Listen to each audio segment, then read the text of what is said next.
Weekly Corner Späti. It is me, ya boy, Nick. It is a warm as fuck day. I'm enjoying it. Kieran's dying. Hey, Here, and who is to the right of me? yeah. Hello. I'm wet. You're wet, boy. I'm wet from myself. I'm making my own wet. And we have returning champ Flo, all the way from France. What's up? To come and again, like I said, we're here to solve the problems of the Macron government. We're here to enough is enough. Let my people go. Let the working French, the French working class have their fucking retirement and shit like that. Yeah. I still do not believe how kind of jumping back to what 2 months ago or so, like that was how, like, I mean, because you were there for all of it. What was your experience then at the time of when those protests broke out and stuff like that? Yeah. I mean, like there were about I think like 14 national rally days. Yeah, I'm not sure the exact number, but basically I think I went to like a lot. about 5 out of the 13, 14 days. But yeah, like there's been 3 months of protracted like worker struggle, like hundreds of thousands of people on the streets, if not like at its peak about like maybe 3.5 million. Jesus Christ. I think that was like around March, right? Yeah. That was the peak. Yeah, I mean, you're gonna have to like double check these numbers for me, but like basically, the most. I'm not gonna do that. I'll take your word for it. Yes, I mean, it was a lot of people. We could we could comfortably say it was a good amount of Frenchmen coming out, and they were not dressed like Smurfs or whatever that thing was that they did where they got the COVID thing. Yeah. The Smurf rally in the north of France, but like I guess yeah, the most recent date of protest was scheduled for the 6th of June. So yeah, on the 6th, there were about like 900,000 people, according to the CGT, the most radical left-wing union in France. And then, the police estimated it to be more around like 200,000. So obviously, like the unions, like they, we know who we're gonna go with on this one. But it's about the cops. Yeah, it's about, okay, so I guess I was wrong. It's about half of what it was at the peak around March, so around like 2.5 million, right, instead of 3 million. But I couldn't personally go on the 6th. I had to, do some stuff, finalize moving out of my apartment, etc. But I had a friend who went. He participated in the occupation of the Paris 2024 Olympic Games organizing committee headquarters. Yeah. And so there were like, each time there's these like small actions that are kind of organized by left-wing union activists, and like like one time they invaded Euronext, the stock trading platform, and so I mean there's been some of the, and also another time they went to occupy like LVMH headquarters. So LVMH is the like largest luxury brand in France. Yeah, they just wanted to get. They just want they understood. If we're gonna protest, we got to look good. Exactly. So, lighting flares, look good, smell good, get a little drunk. Yeah, exactly. Yo, my if you what's that Emma Goldman quote of like, if you can't dance at the protest, I don't want to be at it or whatever. It's like, well, mine's like, if my protest doesn't look like a Future video, I don't want to be at it. Yeah, no, I mean, like, the scenes are pretty amazing. But it is, I will be honest, it is a little bit disappointing to see that we only got like half of the peak turnout. This came out like about like a month after the government passed the Réforme de la Retraite, or the retirement reform, to move the age from 62 to 64. So, I mean, obviously it could be worse. In the United States, in the 80s, we moved the retirement age to 67. Y'all did a whole episode on this with Cole Stangler, great journalist from Paris, now lives in Marseille. But basically, I mean, this law passed, right? So it's already an uphill battle. The unions are basically saying, there's so many last chances that were made with it getting like approved by the Conseil d'État, like the judicial branch in France, right? That failed. They basically said it was legal for Macron to do this. And then there's also recently the leader of the National Assembly. She said that she's not going to receive any amendments or any annulments of the retirement reform. So unfortunately, legally, there's really no case against it. So it basically would take, as I said, like on a previous episode, like a revolution or like winning the next election in 2027 against Macron. So I think the strategy for us right now, because not very many French people are ready to do armed struggle in France, is to make Macron so unpopular that we will maybe like the left will win the next national elections, but we'll see about that. But so concerning my friend who went to the occupation of the 2024 Olympic Games, I just wanted to ask about the sense of like that shit's still happening. Like it is like, I mean, I know that then obviously the Olympics are going to happen, but it's all this crazy thing.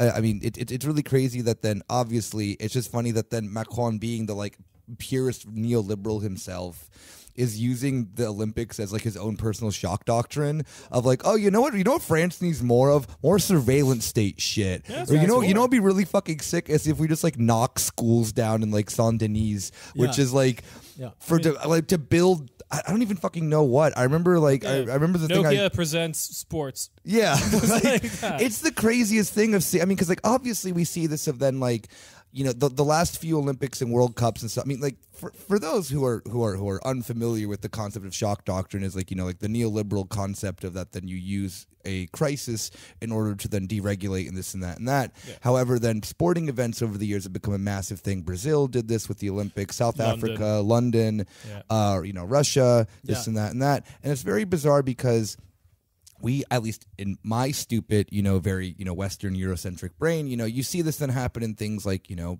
again, Brazil was the best example of this, where they passed a lot of special legislation that then stayed after the World Cup, this and that and that. And you're like, oh yeah, like that makes sense. But then you like see it happen in France. You're like, oh yeah, this is just, of course, like neoliberalism is an international phenomenon that no matter where it can happen in the world, you can still do the shock doctrine on yourself no matter what. And these are like, there's like all this like investment now into this like, you know, facial recognition software stuff for like surveillance shit. And you're just like, oh yeah, that thing that China's doing, no, Macron's doing it as well or whatever, you know?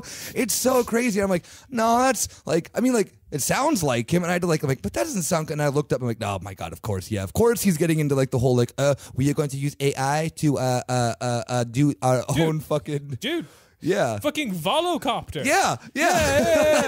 They're trying to do air taxis. Like, it's the dumbest shit ever. Changed legislation at the EU level to bring in fucking U-space, this new term that we have to deal with, of like unmanned vehicle space, of like too high for cars, too low for like planes.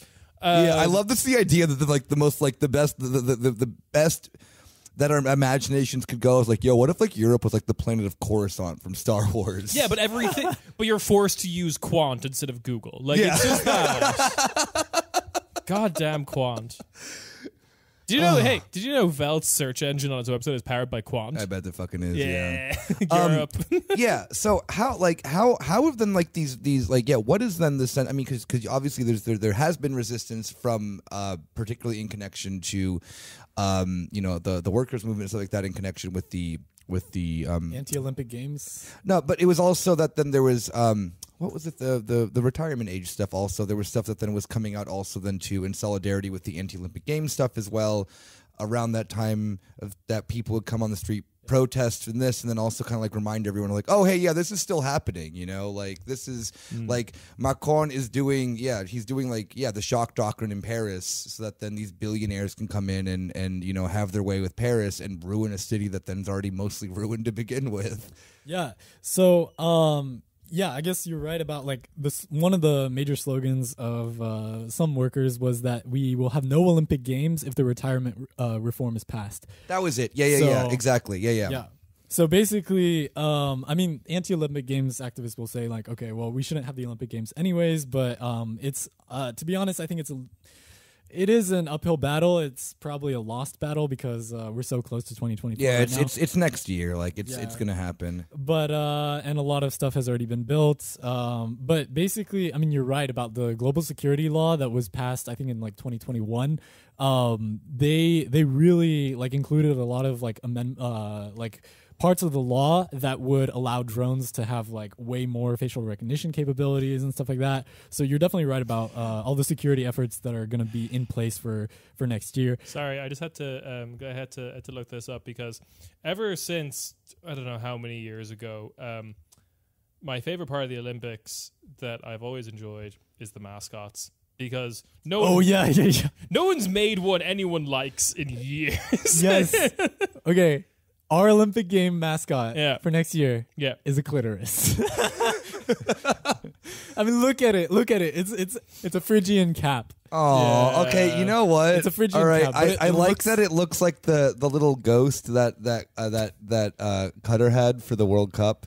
That was supposed to be the I forget what the head like the whatever headdress thing is called. Yeah. But it looked like a little friendly ghost. It was a little friendly ghost. Yeah. That was what it looks like. But yeah, okay. Now you ruined the cuteness of it. It looks like a fucking clit. Sorry. I mean, it is really adorable. Yeah. But so yeah. Sorry. Back to the you know, I think it's back like to the series. cultural appropriation of the left because it's like such a revolutionary French symbol. But anyways, I mean, like the Olympic Games. I am a feminist. Look at me. I am dating an older woman. Yeah, so the Olympics are going to happen, and there's all these new there's all this new legislation that then's being passed through, as you mentioned. Yeah, I mean it's gonna be really environmentally destructive because they're gonna reroute a highway next to a school, which will cause respiratory issues for years to come. I mean, there's gonna be like gentrification of working class neighborhoods, like in Aubervilliers, one of the most working class neighborhoods in metropolitan France. And then I mean, they say that they're gonna like pay for sports program for kids, but obviously like, I don't know, man. Like, if they can't already do that before the Olympic Games, are they really going to keep their promise? And then they're also going to, like, destroy a workers' garden in that banlieue. Like, it's a working-class neighborhood. There's only, like, 4 hectares of, like, this beautiful garden that I visited. And, like, you know, there were people trying to occupy it. And it's, like, you know, in the middle of, like, really polluted areas where basically, you know, this is, like, a breath of fresh air, literally, for a lot of people. But, you know, they're going to build a solarium, like, for people to sunbathe in on a park, and it's crazy. Like, it's just, you know, can't you just go to the park and sunbathe? I mean, it's already there. It's God, crazy. wow, Macron is such an idiot. That's like total like, oh, let's hack the park by putting more sun at the park. I don't know when this started, but a big part of the Olympics has suddenly become about being really insecure about your city, because it's just like, in no other situation ever could you ever get a Frenchman to say Paris is. I mean, you get so many French people to say Paris sucks. What are you talking about? But like, no, you could not, like, in the international set, like, yeah, sure, if you're like from like Bordeaux or like Lyon or something, you just kind of have to say that the same way everyone else. But like, no Frenchman is ever going to think that like a foreigner is not going to be impressed with Paris as is. Oh, no. That's completely not true. Except for in this context. No, completely not true. Like, no. French people, at least like the few that I know, completely understand when people come to Paris and they're like, this place is dirty and gross and small and very underwhelming. But there's a charm, bro. I mean, I don't know. No. I mean, they get that, but it's also like in the sense, like, I hilariously had this conversation last night with two friends of mine, one of whom is French, the other of whom also lived in France. And it was like how Paris suffers very much from like imposter syndrome, of the sense of like, similarly like to London and New York, of that them like used to be great, this and that, but like very much so than the other ones of like has, especially like, I don't know, like way less to offer now currently, especially considering than just the fact that, I don't know, like they're really. When I think of, say, like London or New York, I can at least think of like, okay, like it may be like this or that, but I can imagine like a good time. The people are like not the worst, and it's like Paris is like maybe the one where it's like, okay, yeah, it's small. There's a lot of cool things to do there, but it's very dirty, and the people are very mean. Yeah, and every French person would entirely agree with that statement. Yeah. Like, yeah. So. Yes, but there's a charm, bro. I don't know. I mean, it's expensive. I'm still going to push back a little bit that like the French I'm just going to say the president of France in no other situation is going to be like, we have to like change everything about Paris. Okay, no. Okay, it's only in that regard, Olympics. yeah, of course. But Macron is different than in the sense that Macron would tell you like straight face that Paris is the greatest city in the world. Yeah, like he just. But like would. the same thing's happening with LA. Like you can't really be the mayor of LA without throwing out the sound bites of like LA, greatest city in the world. We have so much to offer. Blah blah blah. But then like no. Sorry, the person who says that LA is the greatest city in the world is insane. Yeah, Yes. the mayor of LA. Horrible. Yeah. I do not want to be anywhere near this person. I do And not they want hold to. Democratic office. What are you talking about? They Like, do. They 100% do, and they're a freak, and they need to stay the fuck away from me. Yeah, but no. As a person from the American Southwest who has been to LA far too many fucking times, Yeah. worst place on earth. Yeah, that's hell, fair. literal hell. I'm not talking about you, Nick. You're not mayor. No. And like, you wouldn't be allowed to be mayor of LA. I wouldn't be allowed in LA. If you said it sucks, but now you're just like, oh yeah, LA suck, or like LA is the greatest city in the world. Anyway, we're gonna change everything about it for the Olympics in like 4 years. That is what LA does all the time, yeah, though. it's what all these cities do. Like London did the same. Yeah, as true. well. No. LA changes itself all the time, regardless. It's like, oh, can I like get a tax break on this? I'll entirely rip out half of the city and displace people and move them to the other side of a fucking mountain range. Yeah. Like, no, LA is the perfect example of exactly, you know what? Anything for me to like me and my boys to make some money, Yeah. I will do that. Oh, that's why they all take the contract. Yeah, like, of course. But like, Anyway, we're not going to agree on this conversation. No, we need to make the Olympics like the Winter Olympics, which is like no one wants to host it anymore. Fair, yeah. Yeah. Because no places snow enough to have it anymore. Oh yeah, this and like those Netflix Christmas films. Just Yeah. global warming is really taking that from us. Climate Anyway. change, baby. Yeah. But Anyway, I mean, talking about LA, they were the only ones to actually have a profitable Olympics in like 1984. Yeah. So literally every other city that has ever hosted Yeah. it has been in debt. Like, And in 5 years' time, they're going to not do it again. yeah. No, I Yeah. mean, yeah. So I mean, they're gonna. Again, it is planning to very host it because in again, remember the 28. Olympics are again this thing that it allows you to like. I think it's been very clear the sense that then why, particularly neoliberals are so hooked up on it is because they know that they can pass a lot of shit that like again that we said with this and that and like Berlin is putting in a bid in for 2036, which is the most Seriously? yes. The 100th Holy anniversary of the fucking Hitler Olympics might actually be happening in Berlin, and we don't need that. And especially in the sense that then the person who is cheering it on so much is Kai Wegner, a man who. And I don't care if I get a libel suit for this because it's just a fact. it's It is a proven, yeah, fact. it's He was a moderator on multiple Nazi Facebook accounts. Yeah, groups, Facebook groups. Facebook groups, whatever. Yeah. Fuck, doesn't matter. Same shit. He was clearly on a bunch of Nazi Facebook groups just being like, oh, well, you know, this is perfectly fine to me. And you know, it's also a great idea to me if we just honor the Führer in 2036. These are in no way connected to my politics, you know, whatever. Like, I'm sure everyone thinks this when they find out their city is going to host the Olympics, but we can't do that. you can't do I'm sure that. like every Parisian when the bid went through was also like, no, we can't. Yeah, I anyway. mean it's probably gonna go through in 2024, but like Los Angeles 2028, there's still time to like increase the that, number of yeah. protesters and etc. 2036, a lot of time. Yeah, Don't sleep on it. obviously for Berlin, yeah, but I mean the Olympic committee is like pretty corrupt, and you know there's like I mean, that thing that gave like, you know, what were the last nations that hosted it? Well, the Winter Olympics is always the farcical one. So like China had a last. Sochi. Sochi, a yeah. literal like Putin's literal summer like getaway apparently was a great location. Yeah. And There's no snow elsewhere in Russia. Yeah, I couldn't think of a single other place you could. yeah. You know, wait, you mean to tell me that the Olympic Committee's corrupt when I could just like put like it literally like the like Putin has his like summer villa there or whatever. Yeah. And literally probably just handed them a bag of cash and was like, nah. Yeah, have a big bag of cash there. yeah, But so going on, I mean, like the Olympics, of course, are going to happen. There's, you know, I don't. It's just kind of one of those things that then, like, I appreciate seeing the efforts that then are being done. And this has been going on for years too. That then particularly bringing up awareness of the sense of then what the government is. You know, yeah, you mentioned the school where the highways being built. They're also tearing down part of that school, if I'm not mistaken, in order to build some of it as well. There's been a lot of activists from the school themselves to like go and make sure that then that they don't that doesn't happen. Regardless of that, it's been very nice to see that then there's been a collective effort, at least being like, we don't fucking want this here. But yeah, I mean, we're gonna be 2024.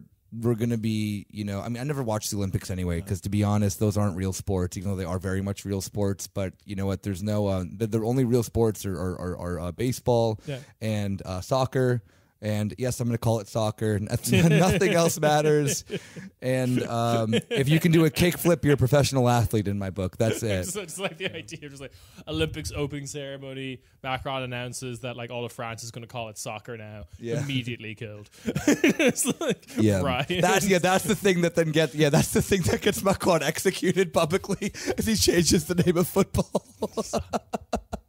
We are having alignment with our friends in the US. Could you imagine though? Because all right. Before we kick off into then like the main meat and potatoes of this episode, could you imagine in the sense because the like the German Greens are the most like pro-Atlanticist party in Europe, like Yeah. Could you imagine them just going to the Bundestag and being like, meine Damen und Herren, we would like to change the name of Fußball into soccer? Yeah. That's going to happen. Just like, and then like, the AFD just next election, like, AFD sweeps just like on this campaign point alone. Yeah. Oh, yeah, I mean, God. TBH, like, I guess last thing on the Olympics, there is culpability from the left on this because Anne Hidalgo, the current mayor of Paris, who's the socialist candidate. Do not call her a leftist. Like, yeah, okay, yeah, of course, yeah. But, like, she's not, obviously. But, like, on 2020, in the 2020 municipal elections, she ran on this and she was, like, really pro Olympic Games. It's basically her project, even more so than Macron's. But, like, the Greens, initially, they were against the Olympic Games and then they eventually joined her in a coalition in the second round of the municipal election. It was like, and then like La France Insoumise was the only one to like hold out on the anti-Olympic position, and then now we're in coalition with them since last year on a national level. So it's like, bro, what is the left doing? It's just like shooting itself in the foot. I ask myself this question, unfortunately, every single day. And then we reached the point in the We're doing Späti podcasts, episode. apparently. Yeah, we're doing podcasts, vibing, posting stuff, trying to get a Blue Sky invite. But I mean, We got a I Blue guess- Sky invite. I did get a Blue Yeah. Wait, what, Blue Sky? Wait. Yeah, the new refuge for Twitter people. Okay. Yeah. There's simply no time to talk about it. We're talking about how France is fucked. It's okay. So actually, I'm very surprised that the like Parisian Greens didn't oppose this because like the last time I looked into the Parisian Greens, there was like one guy who's like head of one of the arrondissements who's just like his big thing is he got like advertising banned in that like they seem like such like NIMBYs like. And this is like the ultimate NIMBY issue. Like, I would not like the Olympics to happen in my back garden. Like, Also in 2020, it's really strange because they're also YIMBYs in a certain way because like the Greens in Paris in 2020, they wanted to like build a second river through Paris. build a site. Yes. Yeah, they wanted No, to this is dig- great. Doesn't like Erdogan want to do that? Yeah, like to I like was to like- divert routes from the Bosphorus in order to like just not pay taxes or whatever or something. There's like to not pay Interesting. certain fees because it's like technically international, like an international like port or something like that. I love this new bull chapter for the Green parties of just going full geomancy. Just like we have to, just have to like start reshaping the earth. We done fucked up. Yeah, New it's like mountain yeah. here. It's like the Greens means the term of like from like Red Mars that you want to like. Yeah, absolutely. Yeah, we've gone like we fucked up the earth so bad that now we're the party of trust me, bro, I've got it. Just if you let me in charge of the climate for like one day, I could totally fix this. Yeah. New mountain here, new river here. Yeah. Yo, what if Third like, ice cap. Exactly. Yo, the world low key is like just it's Sim City. If you think about it, you could build a mountain if you try hard enough. Oh no, the French Greens have done too many cheat codes. They summoned the Godzilla monster. Yeah, no, I mean they're a combination of like good and bad, crazy and reasonable. Like I don't know, the French Greens are just kind of lost. I mean, even in their primary, like in 2021, they like I don't know, it was like 48% for this relatively okay like eco-feminist candidate, and then she lost against the neoliberal Yannick Jadot, who's the more reasonable one. That like he got 4%, really prevented La France Insoumise from getting to the second round. I don't know. Anyways, I'm really bitter about that still, but anyways, we can go more into the main issue of today's episode if y'all want. Yeah, so France is, we've talked about before, I think I actually talked about this recently, or maybe it was just amongst friends, we've talked about it actually on the show, of that then Germany has done, or at least attempting to do a massive $100 billion investment into the Bundeswehr, which they've never really like fully explained where that money's going to go, what it's going to go into. This what? and that. So Well, no, they this haven't. is I'm not gonna like. I talked about it with Jan on last episode, on the bonus episode. Check that out. Subscribe to the Patreon. You know, there's one. Do that. There's one interesting thing with all that though, because like I'm not going to go into too much. Like Adam Tooze did like a whole podcast on it about like Germany has a massive spending problem when it comes to the military, because like the budget of the German military as it currently is without this new package is pretty close to what France spends. Yeah, but like, really? Yeah.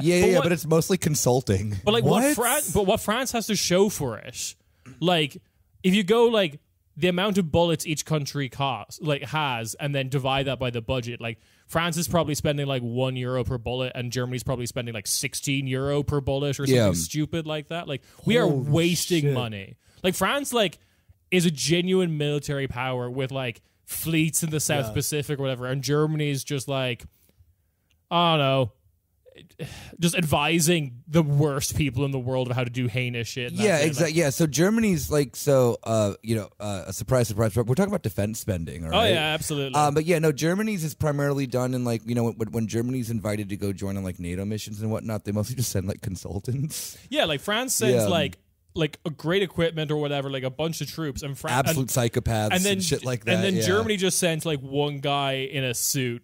Like one just like kind of rotund guy who's just like, actually, I think you should put the troops over here. Like, my God, you genius.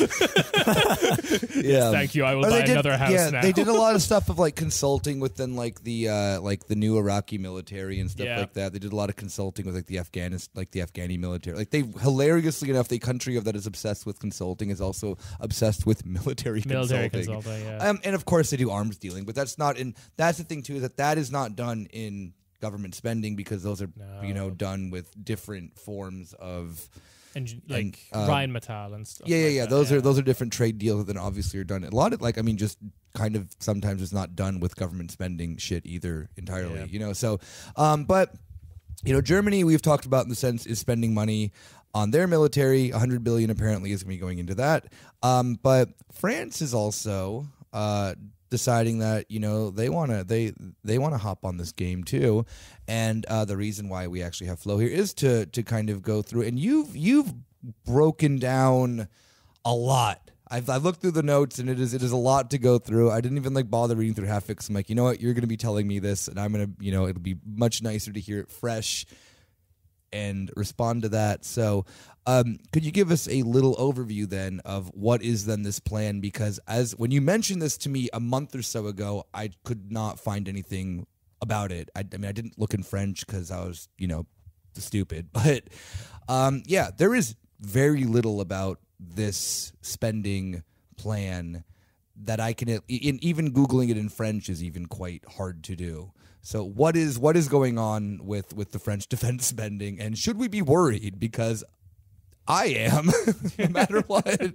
Yeah. So starting from the top, on January 20th, Macron presented his New Year's wishes to the military. So presenting your New Year's wishes and resolutions in France is like a common tradition. Yeah. But he did a whole like press conference. Just a ceremony saying that he would increase the military budget till 2030 by about 100 billion euros, which is about like what was announced by Olaf Scholz like about a year ago in February last year. So leading to a total budget of 413 billion euros for this period, like from 2023 to 2030. So that represents like a 40% budget increase over that period. And like in April, Macron's government deposited a draft of the Loi de Programmation Militaire, which means like military programmation law or military planning law in English. And so the National Assembly just voted this through after a first reading. I think it was on the 7th. So basically this is super fresh. This happened this week. And actually all the French dailies the next day did not say anything about it in their like top headlines. So I tried to look on, Le Parisien, Le Monde, Le Figaro, like all these like major daily papers, and nothing was said about this. But actually this is huge because 413 billion euros is gigantic, and actually Macron wanted to save only 13 billion euros over about 10 years with his retirement reform. So basically this military budget is like almost 10 times what Macron wants to save with the retirement reform, and you have like literally millions of people marching in the streets against that, but not against the military budget. But hang on. I thought there was no money for things. Yeah, right. What? Yeah, exactly. It's like this thing. Yeah, exactly. I thought France was a small bean that couldn't afford to do exactly. things. Wait, what? You mean to tell me that then that if I want money for things that I want, if I'm a rich economy, I can just make the money appear? Yeah, what? exactly. I don't need to do bullshit like, oh well, you guys can have your retirement, but by the way, here's like $500 billion for boom and pow and. Yeah. Just sending French soldiers to die in the Sahel. Like, well, I mean, we can't like pay for old people to get out of poverty. It's crazy. Look. The drudgery of your job must continue, but here's a gun. Just have fun. No, I mean, like, I mean, it's crazy that there was also a lot of like, not lack of transparency, but I mean, Macron wanted this bill to pass really quickly, so he did like an expedited procedure. So this means that it only takes one reading from the National Assembly before it passes to the Senate within 4 weeks, and then it will eventually get approved by the Senate because the Senate represents basically nothing. They're kind of like a rubber stamp organization, and they're a bit like a dictatorship. But I don't know. Exactly. I don't know much about like politics or government or anything, but this sounds like very dictatorial behavior. Exactly. I mean, Macron just says something, and then if you have an entire body of government that just is there to rubber stamp something, if I'm not mistaken, that's things that then like the U.S. will literally drone strike your country over for. Yeah. But Nick, I went to a decathlon once, so I think it's all fine, actually. Yeah. I got these shoes for €14 at a decathlon. Yeah, you know what? Yeah, all right. You know what? It may be full blown fascism, but it's got some cheap workout clothes. Yeah, where else can you buy a basketball for €3? Yeah, so sauce everyone in France, but I need those cheap workout clothes. No, but so I mean, okay, to be honest, it did pass quote unquote democratically because the final vote count was 408 for and 87 against. And guess who voted for it? I don't know who. All right, Macron, his parties. So like the coalition of so-called centrists, and then the coalition of the willing.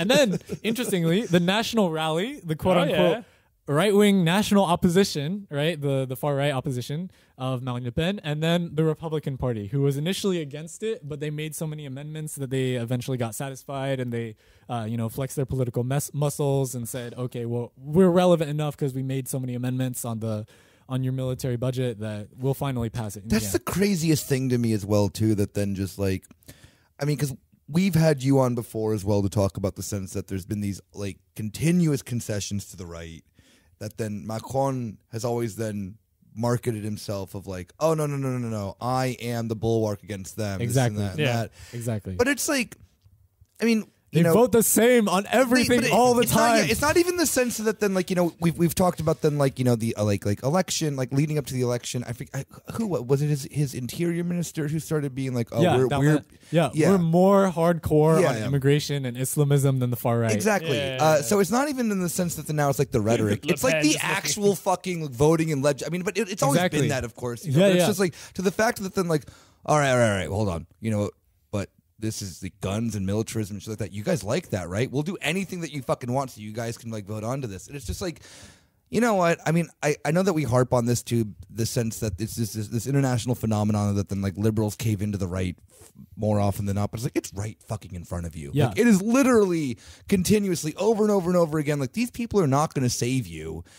And that's fucking embarrassing. Yeah. That is pathetic.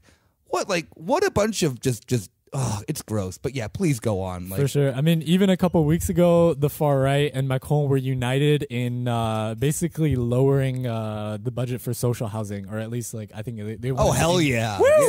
So it's like they always That's it. Because again, same thing too with like the AfD in Germany is that they do the rhetoric. They do we're here for you, the average German, the average French person, this and that. By the way, actually, in this we mean we're for you. We mean like cuts and everything. Neoliberal on all economic issues. Look.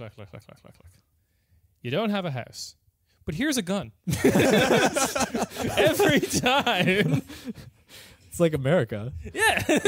Oh, well, you know what? You can't afford to go to school. You can't afford to put a roof over your head. Well, you know what you can do? You can you can spend 5 years serving Uncle Sam, baby, or whatever the word for Uncle Sam in French is. And they don't even give you a house in the end. You just have a bunch of homeless veterans begging for money. Exactly. Yeah, you can develop one of the craziest fucking heroin addictions in your life in fucking Fort Hood, Texas, and just go insane. And then you shoot all your colleagues. Yeah, exactly. No, and all right. See, America's stupid though because they have Uncle Sam, right? And it's just no one wants to do that.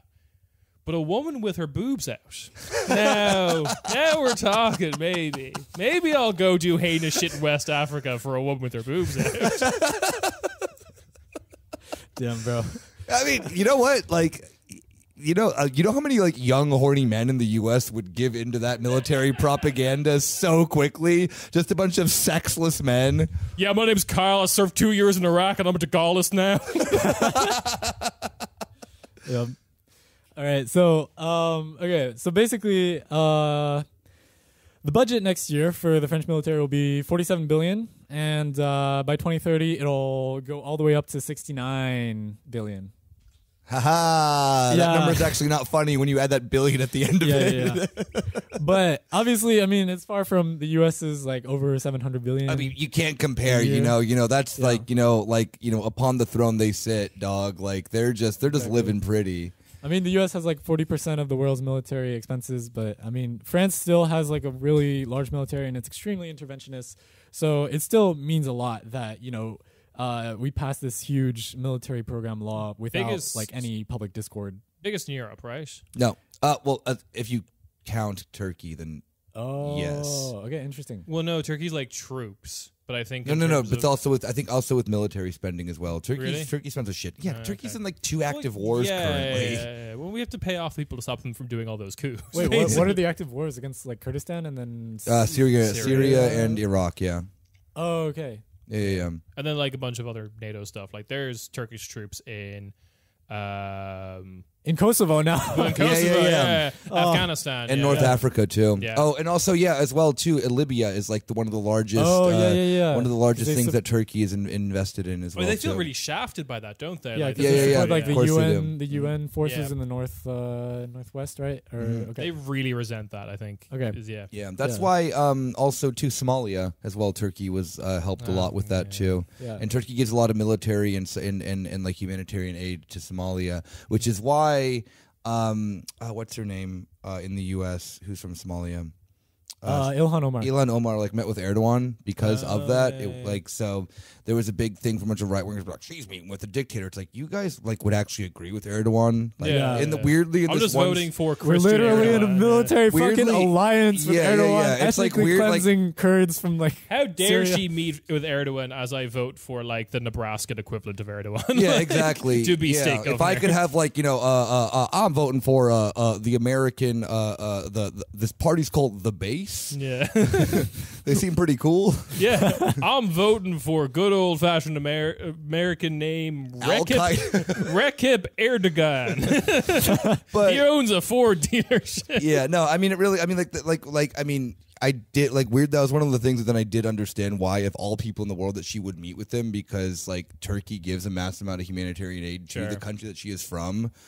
I mean, regardless of not that, then there are things to criticize of it that, I mean, whatever. You're going to meet with the leader of the country from the place that then that helped you get out of Somalia and shit like that. I mean, you can criticize it for what it is, but there's also then there's it's multifaceted. Yeah. But I mean, correct me if I'm wrong on this. If I'm not mistaken, at least of NATO members, I think Turkey is second highest. I'd say they are second highest in troops, and I think they're also second highest in military spending. But we're very weird for a country I remember money appears out of nowhere, no matter if you're in a fucking economic crisis or not. Yeah. So, but chicken fillets are €6 now. I know, yeah. But yeah, I mean, so regardless of the fact of who's number 1 or number 2, number 3, number 4, France is a heavy spender. France is a heavy ally. France is one of the largest. Is very much, I would say, probably top 5 NATO allies. Only nuclear power in the EU. Yeah. I mean, the other one in Europe is Britain, which is not in the EU. And then and Germany has warheads, but they're owned by the United States. Yeah. So They're not allowed to know where they are, which is like one of the biggest cuck moves. Yeah. Don't ask where my nukes are. What? Come on. Yeah. You know what?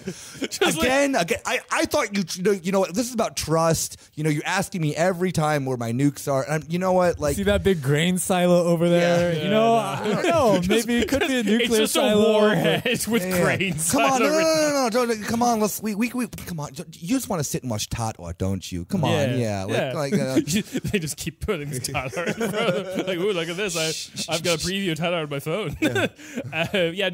It's just Kyle after his stint of being a Gaullist he's now a real big believer in the social market economy, and it's just like, yeah, sounds like a fucking shithead. Yeah, but he's just asked, like, he's just being asked, like, what's that over there, and he's just like, yeah, don't worry about it. Don't worry about these trucks with warheads on them. Oh, look at that! It's a wild tattle. Oh, look what I have here. Look, it's a ginger shot. Don't you want this ginger shot? Yeah. Oh, there's. Look over there. Hey, over here we can walk around barefoot. Don't you want to go do that? Look over there quickly. Those kids are enjoying an American cake that they followed the recipe exactly. It didn't use less sugar. Yeah, I hate what they do to cakes in this country. Anyway, go on. So, basically there were no public reactions. I mean, as y'all said, like, y'all couldn't find very much stuff in the Anglophone press. I mean, even in the French press, like, this made no headlines. So, I mean, this is really niche, but only, like, Revolution Permanente, the equivalent of Klasse gegen Klasse in Germany. Like, It's a small Trotskyist publication. They put it at the top of their website, and they had, like, a lot of criticism. But it got buried amongst the other, 5,000 publications they put out that day. Yeah, exactly. That's, like, the traditional French Trotskyist form. You know, you gotta, stop writing. Exactly. Calm down. Exactly. Stop being right about, most we things. We get it. It's called, you gotta space it out. You have to, leave some room for us to digest this information. Exactly. Noel from Brittany handed out 12,000 newspapers today. Yes. Big thumbs up. That's, he's the hero. Yeah. Anyways, okay. So, what does the Loi de Programmation Militaire prescribe? What is the military program law? What is in this? They're unlike unlike Germany, it is not just going to consultants, is it? It is going to much more worse things. Exactly, bro. So, basically, a lot of things. Reaching the 2% GDP NATO member state objective, refilling military hardware stocks to replenish what France sent to Ukraine, creating only 6,300 jobs by 2030, which is pathetic and ridiculous. Because you could just invest that elsewhere, ecological transition, or I don't know, education, healthcare. But no, just military. We just got to create only 6,300. Anyways, we also are gonna have a massive budget increase to ensure nuclear defense capacities. And then, because obviously Russia's going to bomb us literally tomorrow, so we just got to have nukes ready to go. And then $4 billion for cyber defense, $5 billion for drones and robots, $16 billion for munition stocks, and $10 billion, which is really important, to create a new aircraft carrier. Oh, yeah. Are you fucking serious? Yeah. Are you fucking dumb? Are you come on? A fucking aircraft carrier? Yeah. What are they so they're buying into the US bullshit that then China's the next frontier of a war that's going on. Exactly. That must be it then. Oh my fucking, these things are fucking stupid. Because China's going to invade France exactly. literally tomorrow, right? No. Oh my god. China's going to invade New Solomon, New Caledonia or whatever. Exactly. That's that thing we totally deserve to have. Oh my god! Yeah, exactly. Because that was like you mentioned the Ukraine thing, and then the that one makes sense to me because there was this thing. France did not do this because France has a bunch of their own armaments that they sent to Ukraine. Yeah. And what a lot of countries have been doing is that they have been. So, for example, Poland is the good example where they sent their old Leopard 2 tanks. Yeah. Which, oh my god, did I have to fucking break this down at one point in the show or not? That the Leopards that Poland sent are the very old ones from the 70s, and then Germany guaranteed them like the new generation. If they did it, they would get like a reimbursement for it. Yeah, because Germany was like so I don't know, uptight about like sending weapons directly to Ukraine. They wanted to send it to Germany. Poland, right? Well, because Germany is Again, it is much harder for a country like Germany to do it simply just on the basis it is restricted. It is constitutionally restricted for Germany to actually do this. Yeah, they have done it, and then Germany has kind of been doing it in this. We've talked about it actually, like in this like cyclical method of sending weapons. That Germany, like Greece, for example, had a bunch of old weapons they sent there, and Germany guaranteed them things. And the United States has been guaranteeing that then if you give, say, F-16s, the U.S. will then put you in line for possibly cheaper F-35s. That aircraft that can't even take off. Yeah, it breaks when it rains. It literally will kill the pilot if. Pilots don't need their heads. No, they don't. Yeah, exactly. They do. A normal fucking thing that a stealth fighter Stop does. And fly the plane. Stop playing about your yeah. decapitation. Yeah, whatever. You know what? Okay, fine, whatever. The paint melts off and you die, but whatever. Fuck that. But anyone who has two older siblings who've gone through like the hand-down system understands how this works. We're doing that with our military.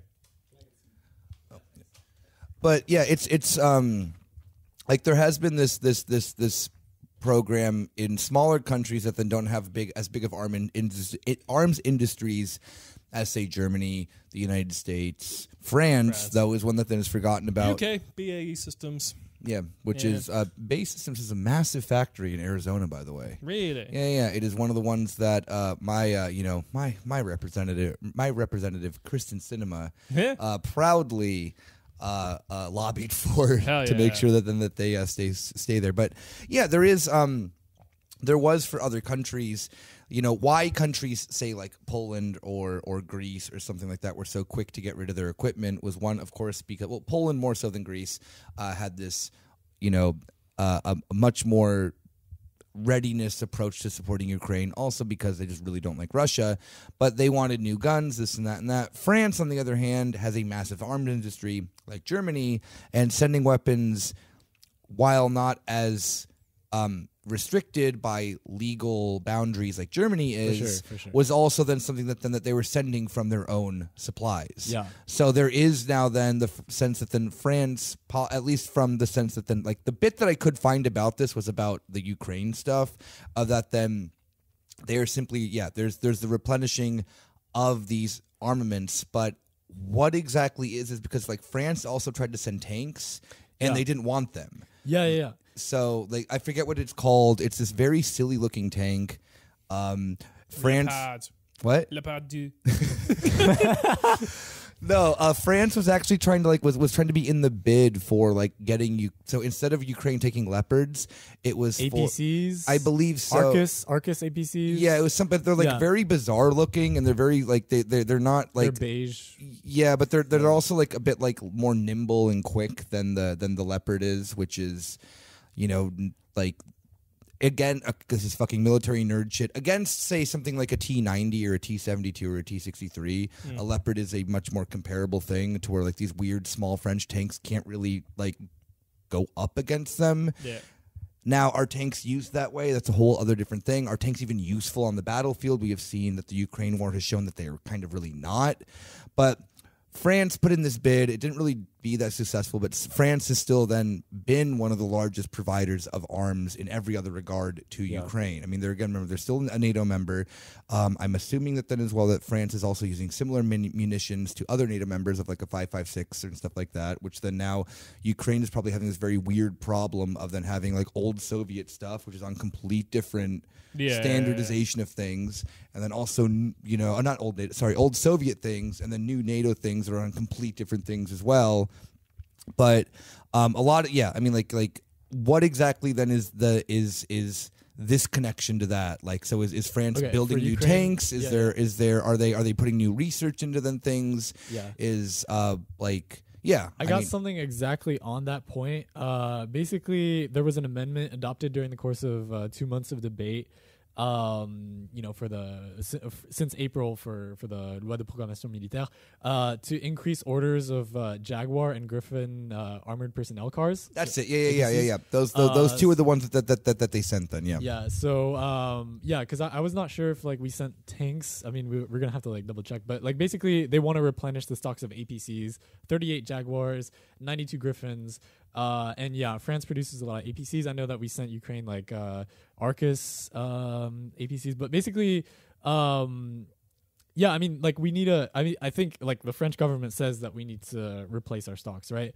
But I mean, going back to aircraft carriers for a second, I guess like we used to have 2 aircraft carriers actually. One called Charles de Gaulle, which we still have, and the Foch. Of course it was. Of course it was called Charles de Gaulle. Sorry. Exactly. I mean, but there's like 3 guys in French history. Foch, who also I think is a French military general, but that was sold in 2000 to Brazil, which is like, it's like, bro, you're literally like, what the fuck? Like, you literally want to replace what we already had. Like, why are we building a new aircraft carrier when we made the blunderous like stupid decision to just send it to Brazil? And it's like, I don't know. I mean, because they wrote in the comments that come to Brazil and it worked. Yeah. But the Charles de Gaulle was ordered in like 1986 and then it was put in service in 2001. It's like these take years to build and you just sell that shit. It's like there's only like 47 in the world. The US has 11. They're super rare. And like, why would you sell a single one if you by the time this new one comes into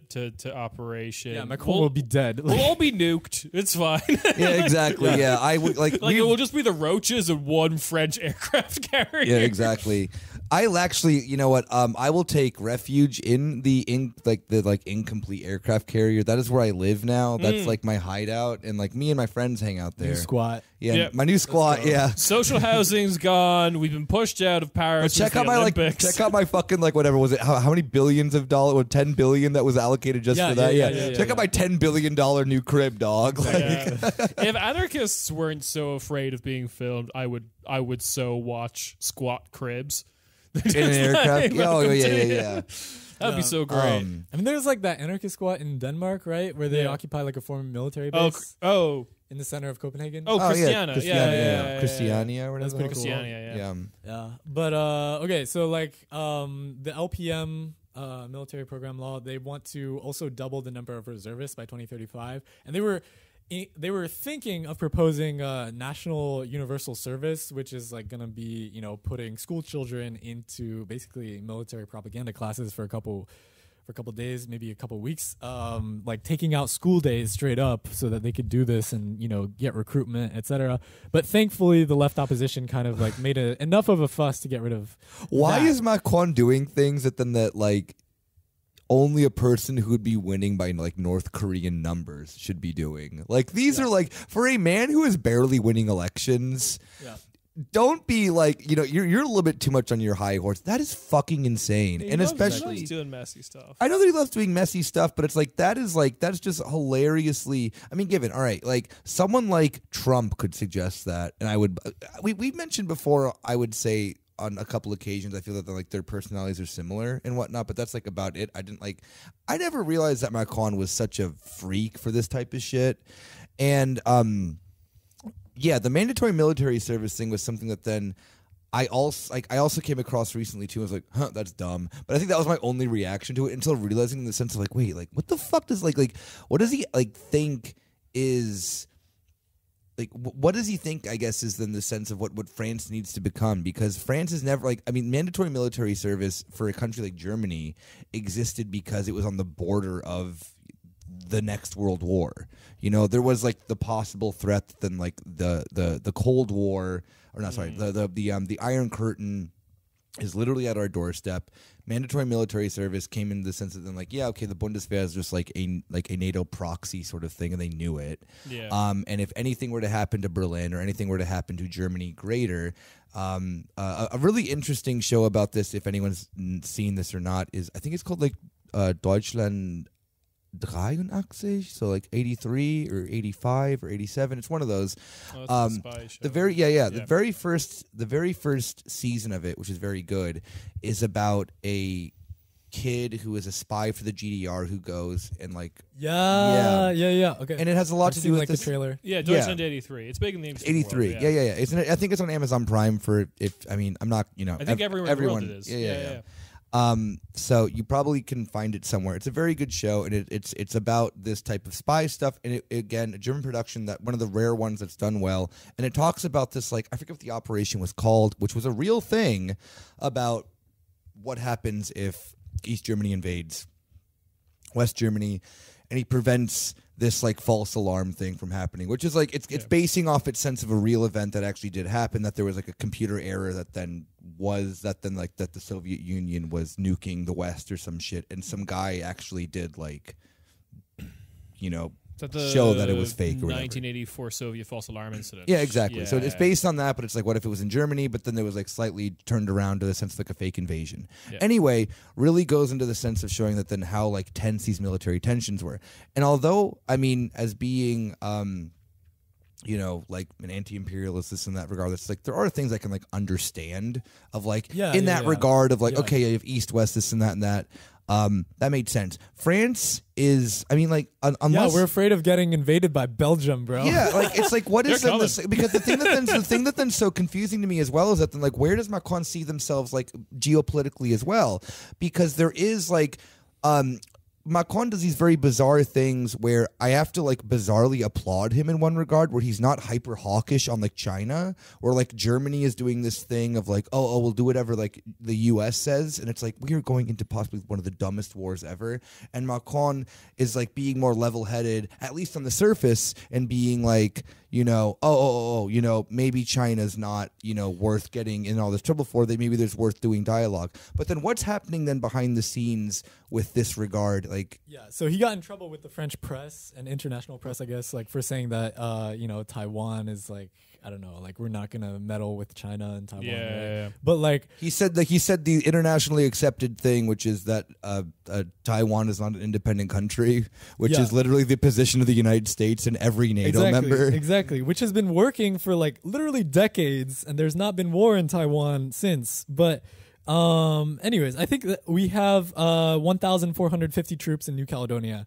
which is like close to Australia. So like we're afraid that like China will literally invade fucking New Caledonia, which first of all doesn't really belong to France, because like they had an illegitimate election where 95% of New Caledonians like approve this, but it's because the opposition, the indigenous people of Caledonia, literally like a lot of them don't have internet, and they also boycotted the election because they don't want to participate because they have like indigenous traditions where like, bro, like you have to like consult with every member of the tribe, and it's like France does not respect the real like sovereignty or just the basic like quality of life of like people living in French Guiana, like all the overseas territories. Still, I mean, one of the that's on your Euro notes that you probably think is a watermark. That's a part of France. Yeah, exactly. Yeah, so it's like, bro, like why would you? I don't know. Like if your argument is that we need to defend New Caledonia at all costs, like maybe give up New Caledonia. They don't want to. I mean, it's. I think it's also very clear in the sense a lot of these, what is the official name of them? They are still colonial holdings. Yeah, Kanaki people. Yeah. Oh no. So France. So the weird thing with France is like the UN in, I want to say, the 50s, mostly at the behest of the United States, did this whole like we need to stop colonialism thing, and like France had problems obviously with Algeria and stuff, but with a lot of the like really tiny things elsewhere in like the Caribbean, South Pacific, like La Réunion and stuff like that, they actually did like take that on board and say, okay, you're just fully part of France now. Like a lot of them send MPs and stuff. They're in Parliament. They get to vote. They get to vote in federal elections. They are physically a part of. They use the euro. They have French passports, and hilariously, it's the sense of like France's longest border is like not with. It's not with a European French Guiana country. with Brazil. It's with Brazil. It's like the size of Portugal, bro. Yes. Like, So that's the thing that France did, which is not to be confused with what the UK did, which is just like, they're not colonies, we're just going to call them overseas territories. Like, do they have any say in Commonwealth and stuff like that? Do they have any say on who becomes prime minister? Like, no. We do have overseas territories, and I think they're like Saint-Pierre and Miquelon, just like really small like places. But you're right. They are the bigger ones are like departments, and but they have more say.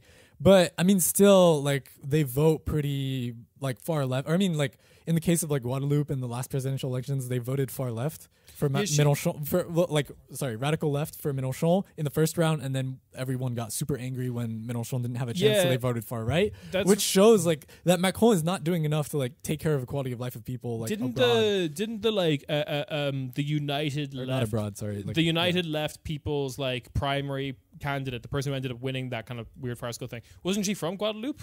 Or like one of the overseas territories, or French Guiana?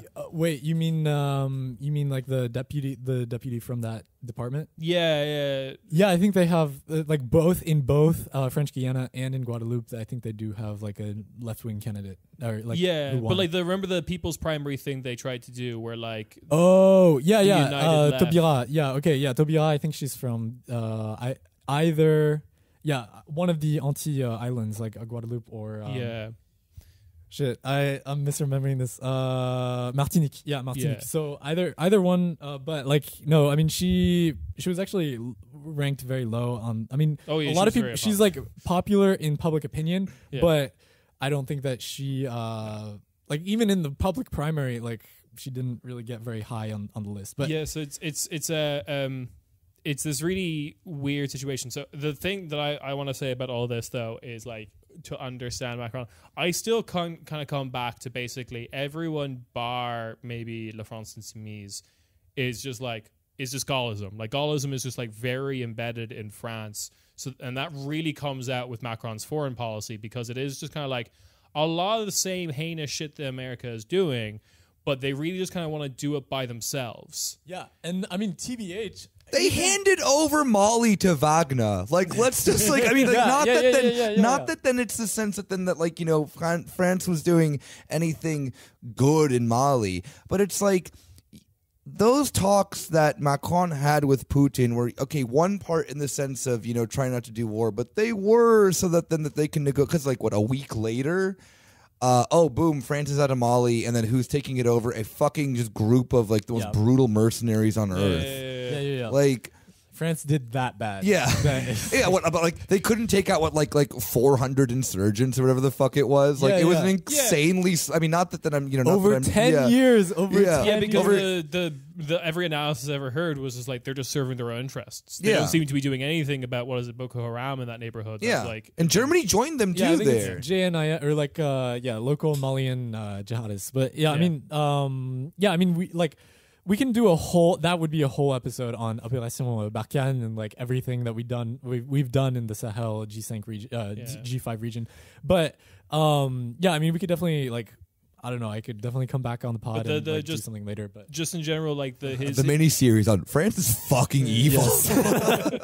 But like, it does not surprise me that Macron says all these things, which according to like some recent surveys is very much the opinion of like Europeans. Like, Macron is in this really, really strange position of like, he wants, with Gaullism, there is this like implicit kind of thing of like, we are the leader of Europe, right? Yeah. France's sphere of influence is the rest of Europe. For sure. We have nukes, everyone bow down. Yeah. I mean, the European army thing is like the biggest, like the huge example of that. You always talk about it, absolutely. It was always European army brackets French command, kind of thing. That's the name of my EP. Yeah. Which is ridiculous, because if you have an EU army, what if it contradicts what the French army says? It's like, I don't know, like all these people who say... NATO has shown that there's a contradiction of sovereignties in that regard. And all these liberals, I literally, so I don't know if I'm outing myself too much, but I went to like a conference at the Macron's party headquarters, right? Hell yeah. Just to hear what they had to say on foreign policy. Like, I obviously was against everything they said. You were hate attending. Exactly, literally. But like every argument that they said is like literally contradicting itself. Like, okay, we should be in NATO, but we should also favor European sovereignty within the framework of NATO. But like, bro, what if they contradict? Like, I got sovereignty issues on sovereignty issues on top of more sovereignty issues. Exactly. Like, we are kind of living in like Macron's hell, because like there's a bunch of stuff that he wants to do, but like just wider structural forces will never let him do. And that, like, all those comments are a part of that. Like, they are saying what they want to do, but then the contradictory stuff comes in being with like all the stuff they know they have to say, which is like, we want a European army, we want to be in charge of this, send us your Latvians so that we can send them to Mali, kind of shit.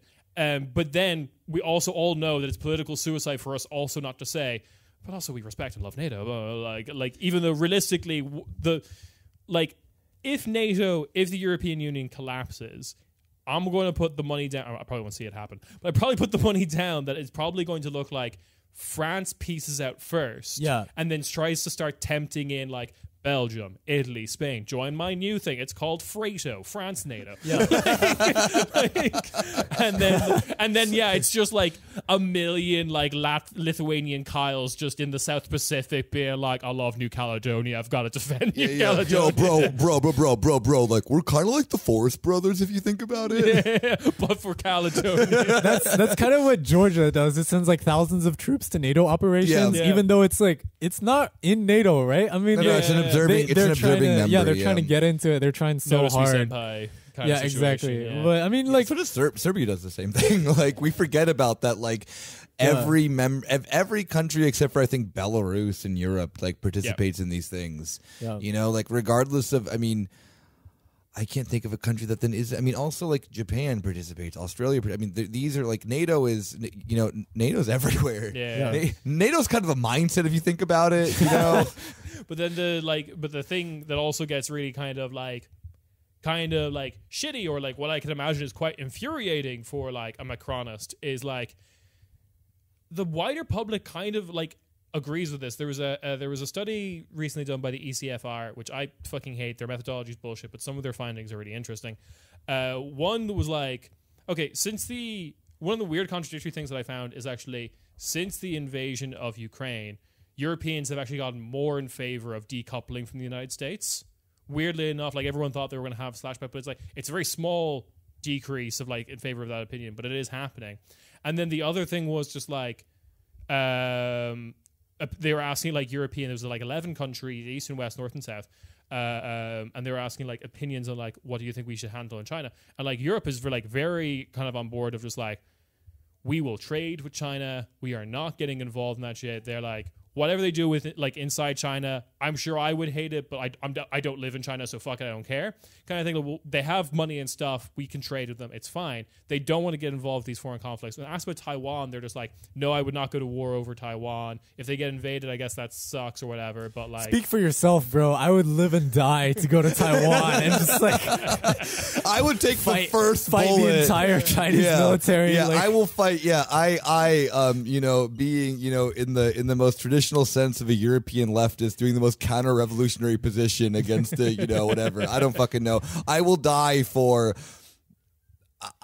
I don't know a single thing about Taiwan, but I will die for it. Yes, bro. I will die for I will die to make sure that the West has access to computer chips. Yeah, exactly. So like bad opinions or not, it does seem very strange that like for all the supposed foibles of like Macron saying things about Taiwan or whatever, the vast majority of like France and like the rest of Europe agrees with his positions on foreign policy, bad and good, but he's not allowed to act on any of them basically. And like that's why he was pushing so hard for like the peace negotiations with Putin, because like if he got that, if he was the man who like walked Putin back, oh my god, he would have been like he'd be God Emperor right this fucking Yeah. second. Like the European army would happen, like contradictions at all. Like, you would have, I mean, like I would be like Pledge of Allegiancing to Macron every morning, probably. No, actually, he would not. win so many hearts and minds, and like it would suck for its own reasons, but like. I mean, like, you know lives what? in his You own know hell. what? He No, lives but in I his mean, own even hell. I mean, Nothing's working out for to him. be fair, that then it's in that sense that then like Macron's so good at then marketing himself internationally as the person that then he isn't, and then internally within. Now again, we have of course then like the liberal conundrum of that. Then like how many international, like how stoked about institutionalism can you be that then like, I got an institution on top of institution on top of institution, like, you know, like it's like, like we're pro EU, but we're also pro France, and we're pro NATO, and I'm pro the EU army, and this and that and that and that and that. At the end of the day, it's like, there may be a billion contradictions that then we can see of that, but Macron's very good at marketing to then just dipshit lib journalists who report on him in German or in English or whatever.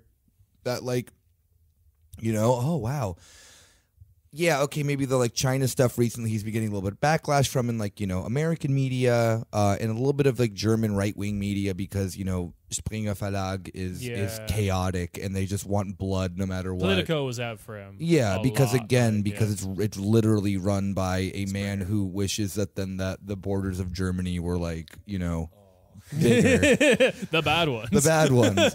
Yeah. Gonna take you to court for libel, bro. No, I'm just kidding. Go for it. Yeah. I got my fucking Rechtsschutzversicherung. So I remember like Kieran funnily sent me a comment about our show that said that they really liked the fact that I did not care about libelous suits. But no, in all seriousness though, I mean like the person who runs this larger media that then is trying to expand into like Politico is owned by Axel Springer, is that they're trying to obviously change in the rhetoric of being more Atlanticist, pro-US, this and that.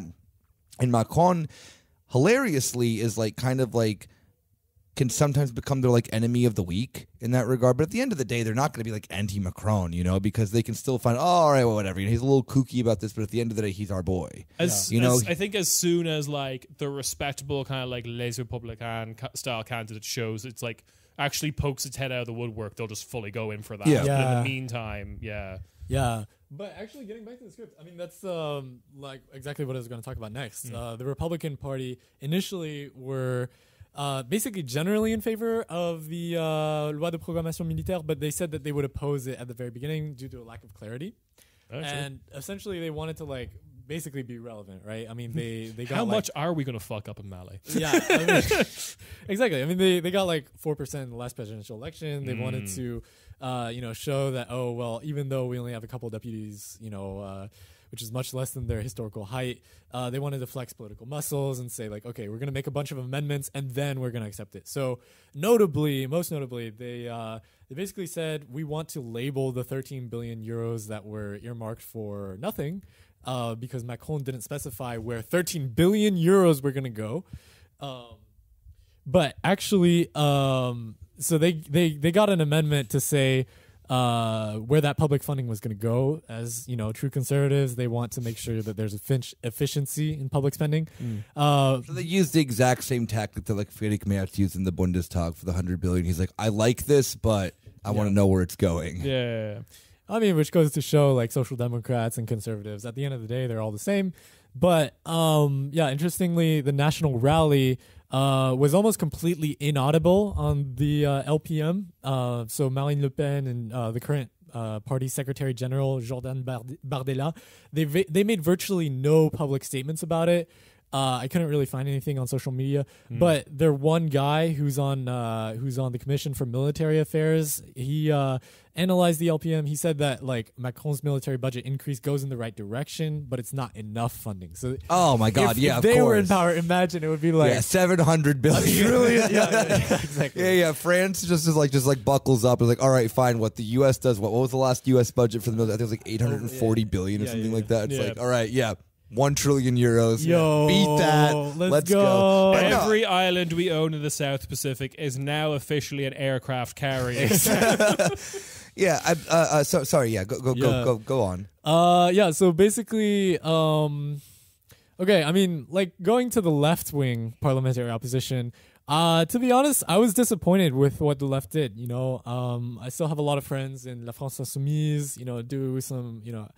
Basically, they unfortunately also took a relatively pro-sovereignist, pro-military side by considering abstaining on the vote. So the only people who had a clear no position were the Communist Party, even though like they're kind of they've been kind of taking a national chauvinist turn since the presidential elections, and they were they're going to eat steak and exactly What was his name again? Fabien Roussel, the Secretary General. Oh man, remember last year? Yeah, that was crazy. I mean, even he said like concerning military affairs, he said that we shouldn't discuss about how much we're gonna support the military because obviously we gotta support the military. Like I don't know. Like basically, when it comes to the French left, there's a strong tradition of sovereignism, and as you said, like Gaullism is really strong. And it even pervades in the left. To be honest. Yeah, it's a very odd thing when then I say like in like Western like okay, is there a discussion in like, communist or leftist circles in the sense of like, the role of military? Yeah, sure, I agree. However, maybe not when you're in the Imperial Corps. Yeah. You can't reform your way into anti-imperialism when you are literally one of the most like notorious imperial powers on Earth. Like, maybe sit this one out, homie. No. Kyle, like a character in this podcast who's gone through quite an ideological journey. He's just a normal weirdo on Twitter. Then. Yeah, he's like, oh, I was a Hajaist. Now I'm a national Bolshevist. I'm a Nazi, just a straight up National Socialist now. No. He's on the new aircraft carrier out in like just like north of Christmas Island, like doing a tour of the Indian Ocean. The new aircraft carrier, which he's a proud member of the KKE. I'm assuming the new aircraft carrier is named after like Daft Punk or something, and like he's just like the French being this army in the France has we're totally like the Viet Cong. Yeah, no. Yeah, I mean, do we get owned by them? But I'm like, like I'm in like, I'm like kind of in the like South Pacific. I feel like I'm a part of it now. Am I literally in the complete wrong uniform? Yeah, but it's just like perspective, homie. Unfortunately, some people actually think that. Of course they fucking do. Yeah, I've met. Okay, anyway. Kyle's a real guy. There's a Kyle in all of us. There is. I don't think that you can like. It's so hard to make up a person because that person always just exists somewhere. Like even in like Kyle, in the sense that then that like in a matter of 20 minutes has gone from being what. Gaullist to what? Now he's a third world Maoist, but then he's in the French military. Yeah. Like this person is real, and they're on Twitter.com, baby. Yeah. And they're like 19 years old. Yeah, the only difference is they're like 13. Yeah. Yeah. They're in the Discord that guy keeps leaking to. Yeah, exactly. But okay, so La France Insoumise ended up voting no, thankfully, even if it was for the wrong reasons. But perhaps troublingly, the Greens and the Socialists, they actually did abstain on the vote in the National Assembly this week. So, I mean, like, these show, like, some foreign policy differences that are going to be more and more apparent as, like, the 2024 EU Parliament elections come up. Oh, yeah, that'd be fun. Oh, god damn, fuck, those are coming so we got to start thinking about that. I mean, like, polling in May showed that a united left under NUPES would be, like, the first choice of voters in France, which is good. But a divided left would result in all the parties being at the bottom of the polls. Hell yeah. Well, like, okay, so, all right, so I need to say this now. I mentioned it on Twitter. But I need to talk about it now because you brought up the magical word in Kieran. The word of the day, the 2024 EU elections. We now enter into the most wonderful time in any European Parliament cycle, which is we now enter the stupid year, where the Commission sets out to do a 5-year plan, right? Basically, they're like, here's the agenda for the 5 years that you guys are going to be the most uncool 5-year plan you ever heard of. Yeah, absolutely. You want to industrialize? No, fuck that. But you want nerd shit? Yeah. Oh. So like they do this kind of like 5-year agenda as they call it. But due to various politicking, mostly from the nation states, the European Parliament isn't really allowed to do anything. So for those first 4 years, nothing happens until we now enter the 5th year, where they're all like, shit, we have to do all like 5 years worth of work in 1 year. And at the same time, while doing this, I feel the Soviet Union kind of functioned the same way at some times. We're measuring the lamps by weight now. You mean to tell me that actually we actually do live in the EU SSR, but like all the like not great things about how the Soviet Union was bad at allocating resources. Output, like legislative output from the European Parliament is now being measured by weight. As they said on Trash Future, at least they built tractors in the Soviet Union. At least they did some stuff.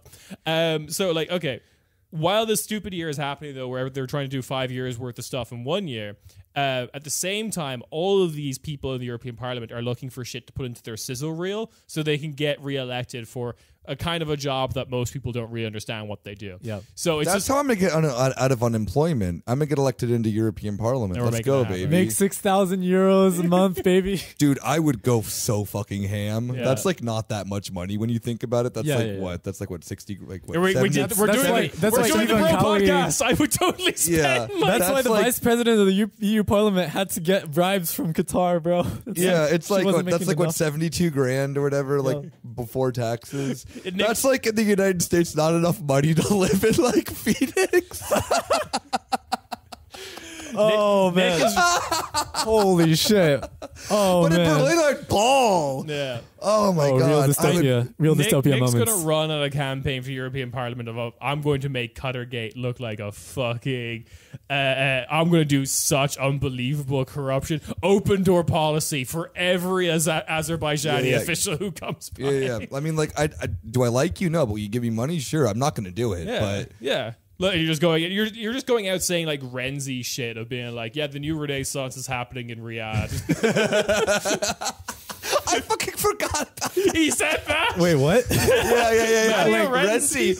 Remember Quote, Renzi, who is unquote, still a member of the Italian liberals. government. Yeah. Literally then did this like more or less like an infomercial thing for like the Saudi investment What? thing. Yeah. Yeah, and he's just And like said the new Renaissance is happening in Saudi Arabia because he's Italian, so we could give that fucking stamp of approval. Yeah, of, he gave Saudi Arabia the Renaissance card. you guys could say it. You guys could say the R word, saw- Renaissance. He Liberal saw- human rights, baby. He saw Just- a drawing of the line and he was like, it's like Michelangelo. Yeah, exactly. Like when I walked into the Vatican and I saw, I looked up, and to be fair, it's brilliant. It is one of the most impressive. I mean, as chaotic as it is with everyone around you. I Sure. mean, the fact that this is painted by someone is phenomenal. But you know what? The very first thing that when I looked up and I saw that, I was like, you know what the modern equivalent of that is? it's building a second Neon. moon. Yeah, Neon. Is, the first thing that went into my head is, what if I could make the Punisher moon? I want to make the Punisher moon. Throwback to a COVID episode that we did with an Milo insane on that. COVID episode. No. France. So, basically, La France Insoumise, largest left-wing movement, they said that initially they were okay with the budget increase, and they just said that it wasn't detailed or transparent enough, and it was too pro-NATO, and so they would emphasize their anti-NATO stance. Actually, interestingly, the anti-NATO stance of LFE was kind of slightly de-emphasized after the new PES political alliance was created in May last year, to appease the socialists and the Greens. So that's kind of disappointing. But a quick question for you actually about this with the NATO stuff, because that's been political suicide in Germany currently. Yeah. What is then this current in France that because the left can't the left Die Linke is split as a party of pro anti-NATO, which is one of the weirdest things to see, because I always thought as a leftist that NATO bad, and then having to then see people I would assume were leftists being we're not going to name names, this and that, but this just weird regurgitation of a lot of propaganda that the NATO does in that regard. Yeah. That this is the only way to then, oh, you know what, now, I was against, we were all against this. And Die Linke actually has a weird split in their party currently of becoming pro anti-NATO. How is it in France? Basically because no one really talks about foreign affairs or the military budget, or Ukraine. It's not really a major issue. Yeah, this is the thing that we've talked about. Strange, I feel on the show as well, is that in Germany the Ukraine stuff is far more present than any other European country. Spain does not fucking care. Italy sure as hell doesn't care.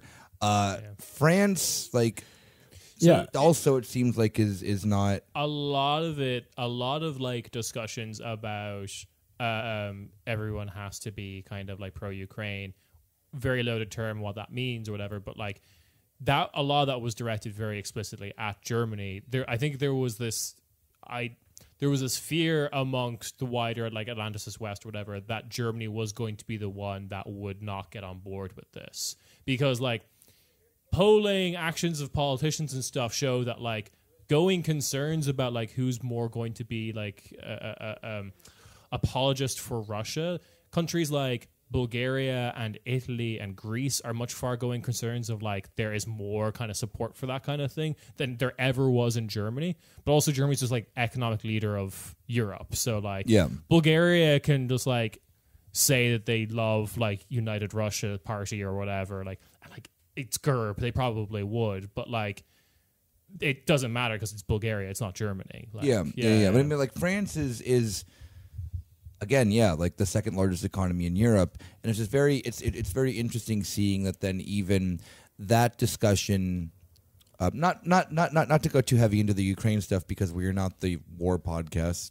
But like it is very interesting to see that then even that discussion, I feel at least with people that I've spoken to who are French is just like I mean like we know the war is going on and we know that it's like bad, but like there's no big discussion about like there's NATO and this and that or whatever. Like the left is not having this split amongst them of like these bizarre op-eds of like, oh well, and like written in German, you know, for German audiences of like, oh yeah, like I was a good leftist, but now like I'm a bad leftist.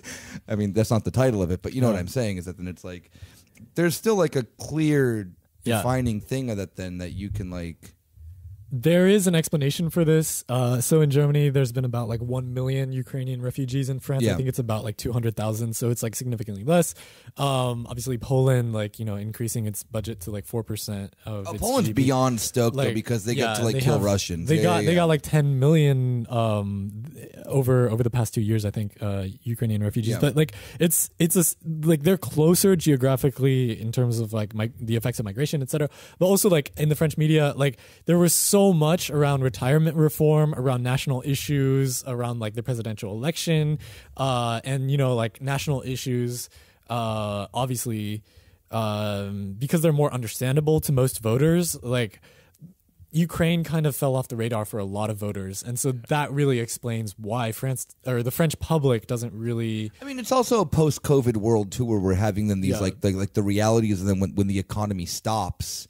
You have this actually one of the largest examples of this in the United States is in World War II, where then you have like more or less like a quote unquote like command economy, more or less, that the United States goes into, and then you're having non-market forces existing, propelling the economy, and then when the United States decouples itself from then these reforms, more or less, that are like these wartime economic. I don't want to say reforms because they aren't reforms, like these economic practices that were done. You know, extremely high taxation that was done during that, you know, distribution of wealth was then also like quite high, but it was also going into the military spending, this and that, because, you know, World War II was fucking expensive. And then into the 1950s and 1960s, the United States has one of its longest periods of time of like very high inflation, because when you have a stop in the economy like that, and then you go back into market tendencies, you're going to have these things like inflation, you know, a complete just changing of your general life in relation to your personal relation to the economy, which I think people forget is like the thing that matters the most to people. People don't know what the fucking stock market does half the time. They don't know what then this or these numbers or what, you know, a GDP is or whatever. But they do know the fact when they go to the grocery store and they see that then, oh fuck, like, you know, this shit's more expensive, or like, you know, with the yellow vest thing at the beginning of it. I mean, that's pre-COVID, but still, you know, taxation things. These are things that then people experience at a day-to-day basis. And COVID, I'm so surprised in Germany that there hasn't been any really like big resistance from that larger. I mean, I guess there is now because the AfD is getting a lot of support based on material politics. I mean, but yeah, there's been a lot of like hiding it as well, though, because the thing that always comes back is like Germany will talk about its general inflation rate, which has been something like 4%. Yeah. But then like ignores the fact that like there's been on food like a 16% inflation. Exactly. So I mean, even inflation, regardless, like the basket of goods is different of, you know, what's that thing called? I fucking studied economic. I don't know. I didn't. Yeah. Your general like general cost of living things are measured in like your basket of goods of like general living expenses and whatnot, and those things like, you know, food, staple goods, staple goods and stuff like that have like skyrocketed in terms in comparison to like, you know, because those things were affected as well directly by imports, exports that then Germany was getting from Ukraine, Russia, or other parts of the world that were affected by this as well. But the issue amongst in that of like the French voter, or, you know, not the voter is the wrong word, the French working class has been, I mean, maybe it's a historical thing, this and that, but there was a direct there is a direct correlation between end of like COVID and then prices raising, because there's a stop on the economy. There's this war that starts. There's all these things that then, and everyone knew that it was coming because any economist with like who's not a fucking idiot would have said that then like we're going to be seeing inflation. We're going to be seeing, there's been a massive allocation of wealth upwards, and whenever there's a massive allocation of wealth upwards quickly, and the economy is going to stop, that means that then that there's going to be a readjustment of prices and this and that and that. That's like literally economics 101 for the people who get past supply and demand. Like when you get into the actual reality of how the economy works. So yeah, I mean, like these were all these things that then like anyone could have predicted, and then we see them fucking happen. And France, unlike a wimp bone country like Germany, like, yeah, I mean, like that makes like in perfect sense to that these issues obviously take precedence over foreign policy. Than foreign policy and shit like that. Yeah. And it's so insane to me that then we live in a country right now where it's like I'm seeing all of my friends' rents are going up. I go to the grocery store, this and that, and then I go and look at like the newspaper, and it's just like, okay, not that then like, I mean, the war in Ukraine is fucking horrific, of course, but it's just like in the sense that then that there's also then a push from then like I feel that then because the media in Germany is so heavily controlled by the right, in order to then ignore the fact of like, oh no, your cost of living thing's actually like not that bad. So I think a huge part of it has to come down to a little bit like of spectacle, which is a handful of other countries got their like minimum, like their retirement age raised, or like their minimum wage kind of fucked with, or something like that. Like these other kind of like basic economic necessity stuff. But like I think it's because France was just so willing to protest that it just like dominated the news cycle. Like it became unignorable in France, because this is very similar to what we heard from some people who live in the US, that like for a brief period there, particularly in 2022, it was Ukraine until Roe v. Wade was overturned. Yeah. And then that just like completely knocked it out of the news cycle. Because a lot of people went out to protest. There was a lot of like, what the fuck does this mean? What the fuck is like Texas doing? What the fuck is all these different states doing? It became like this huge spectacle, which Germany just hasn't had to like, I think, completely wipe that conversation. Like for sure. Yeah. I mean, Germany is a very, I don't know. Yeah, it's a very. What's the word I want to use? Like that they very much kind of like don't want to bother with like rocking the boat half the time. Like the left does here and there, but I mean, like the general consensus is that then Germany, I would argue, is a very conservative country, and social conservatism is very much a thing that is on the rise here. More so than anything else. And I'm very afraid for the future of this country next election, because I'm assuming that everyone's freaking about, like I mentioned this on the bonus episode.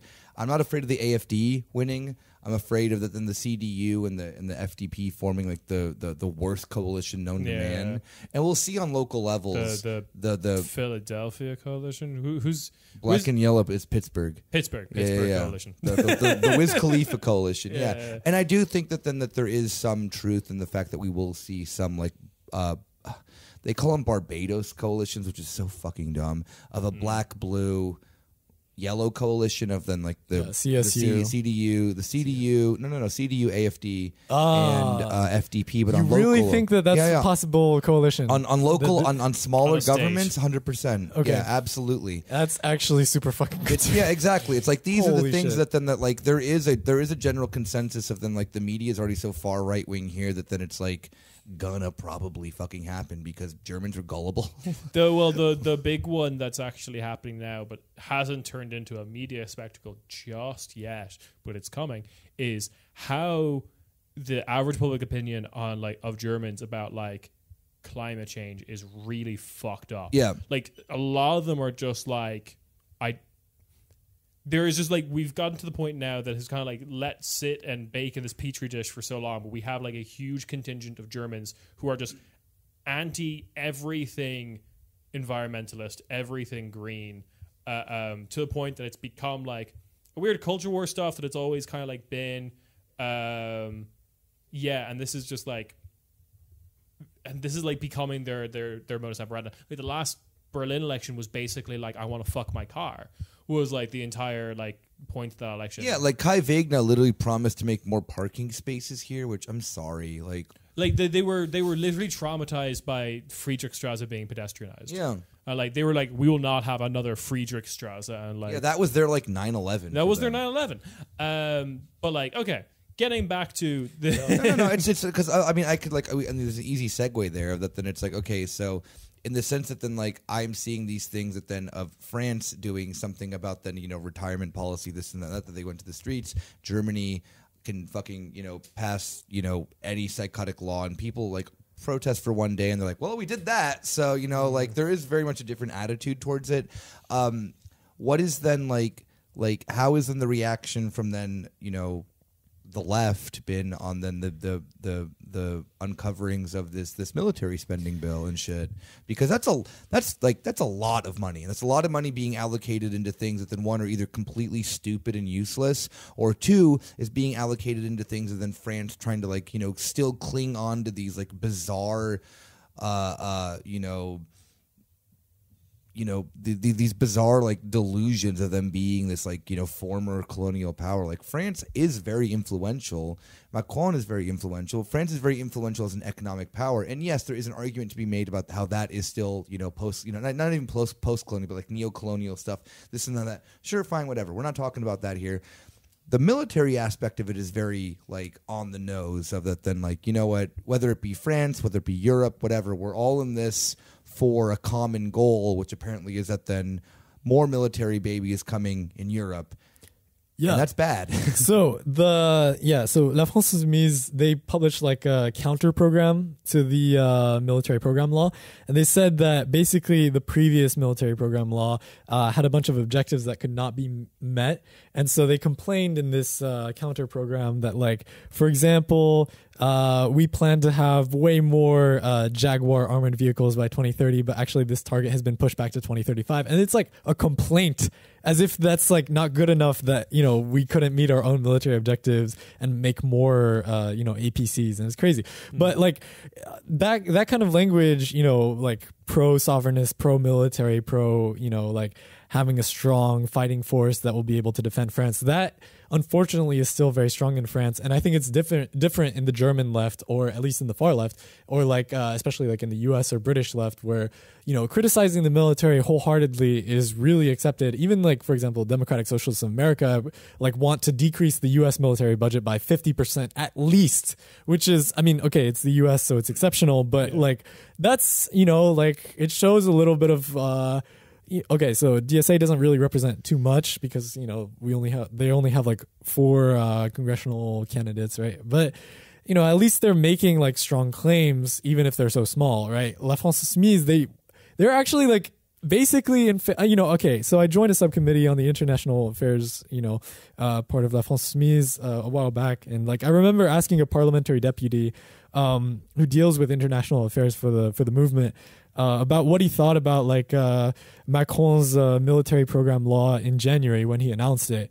And he said, actually, it would be against our political line to critique it head on, since we favor a strong military to defend like France's sovereignty. And it's like, we got to weigh up to NATO. We got to like make sure that France is not taken advantage of. And we need to have like a nuanced position that is both pro-military and anti-NATO. And also we want the military budget to be strong, but not in the way that Macron wants. And it's like, bro, it's so easy to just like follow your instinct, be like anti-militaristic, be anti-Macron. It's like, just make a tweet, say like Macron is bad, like augmenting the military budget. Yeah. I mean, like, no one hears like a Kantian freak being like, oh yeah, just the immediate abolition of the military. But for fuck's sake, like you can't use the left-wing nationalist militaristic thing again when you're in the imperial court. Yeah. But okay, so I will admit, to end on a good note, at least for this segment, basically one of the small victories that the NUPES left coalition made was against the National Universal Service, which, as I said, would force children to do military training and take out school days. La France Insoumise believes, like it states in its program, that it wants to have a type of civil service, but there would be a lot of exceptions. Like, religious conscience objections would be accepted, and you could also choose to do non-military service, like, work to promote healthcare and ecological well-being in the country or whatever. Like, and they would pay you a minimum wage that would be about like 1,500 euros a month, which they want to increase to that level. But like I know like Mexico, you know, there's some countries that have this. Like Mexico currently has a service where like doctors do this for a year. They go to rural healthcare deserts, and you know they do like basically non-militarized national service. So Germany had this too. Like you could choose if you wanted to do military or social service. Yeah, that's good. I mean, like I'm personally kind of in favor of that as long as it's non-military. But yeah, I mean that's one of the small victories. But I guess like to end, like what can we take away from this? I mean, very few people are arguing against the military program law from a purely anti-militarist, moralist, or like pacifist basis. So like the largest pacifist movement in France is extremely, extremely small and very unappealing. Like I remember going to a small rally in front of the Ministry of Foreign Affairs like just about a month ago. And like it was really disappointing. Honestly, it's like a little bit pathetic because like there was like maybe less than 10 people holding banners. It was like so sad. But I mean, like, I don't know. I mean, you know, in the US and in Britain, you have like, I don't know, in 2003, I think the largest global movement at that time was like the anti-Iraq war movement, right? I think that the largest protest of that was actually in Berlin too, if I'm not mistaken. Oh, damn, that's crazy. Yeah. But that's good. I mean, like in the left in Germany, and I think like Berlin had like a million or something people. Sure, yeah. Damn, that's really, really good. I mean, like in France, you never get that kind of like mobilization for anti-war stuff. So I guess you know the takeaway is that France should give up a little bit of its national chauvinism, you know, so-called colorblindness and like militaristic glorification of our national sovereignty and goalism to realize that we too are responsible for NATO's failures, even though we like always critique it in the media. What we're doing in practice is obviously like, you know, just pro-NATO, you know, unjustified interventions, you know, the bombing of Libya, Serbia, you know, we didn't participate in Iraq, but like we did like participate in the Gulf War in 1991. We did send troops to Afghanistan until 2014. So like the French left we got to be more resolute. We got to adopt like our traditional anti-militarist stances that we had like back in the time of Jean Jaurès, you know, the socialist, you know, anti-World War I guy, like who, you know, galvanized like thousands of people, you know, in public squares. Like we got to have that rereading of you know our Gaullist stances and come back to the stances of, you know, Jean Jaurès. Like to me that was the heyday of French leftism, where like we were actually anti-war against, you know, the horrors of World War One. Jean Jaurès also got, you know, martyred by a far right militant, you know, in the streets in a cafe in Paris, you know, and it's like I don't know, like y'all say "Nie wieder Deutschland," or sorry, not "Nie wieder," but you say "Nie wieder" to all war in Germany. And, you know, in France, unfortunately, we don't have like a similar slogan where we say like never again to colonialism, never again to, you know, all of our foreign interventions, whether it be in the Sahel or whether it be in Indochina, whether it be in Algeria. Like it's just, you know, France has never owned up to its historical failures, to its historical crimes, and to, you know, its interventionism across the world. So I guess we can end this part here if you want. And then maybe I'll be back in another episode. We can absolutely. I think that was a really good point to leave it off as. Yeah. That was I mean, Flo, you're always welcome back on. I do have one question. Yeah. Because you mentioned how much the budget is going to cybersecurity. Yeah. Do we have confirmation that all that money is basically going to Eric Leandri of Quant, of Alternative? Yeah, baby. The fucking aircraft carrier is going to be forced to use Quant on It all won't the work. computers. It won't work. Yeah, you just like you Quant New Caledonia, and it just shows you Scotland, like old Caledonia. Yeah. Yep. As always, Flo, it has been an absolute pleasure. I have learned lots. We have derailed every which way possible, and you brought us back. Yeah, thank you. I very much appreciate that.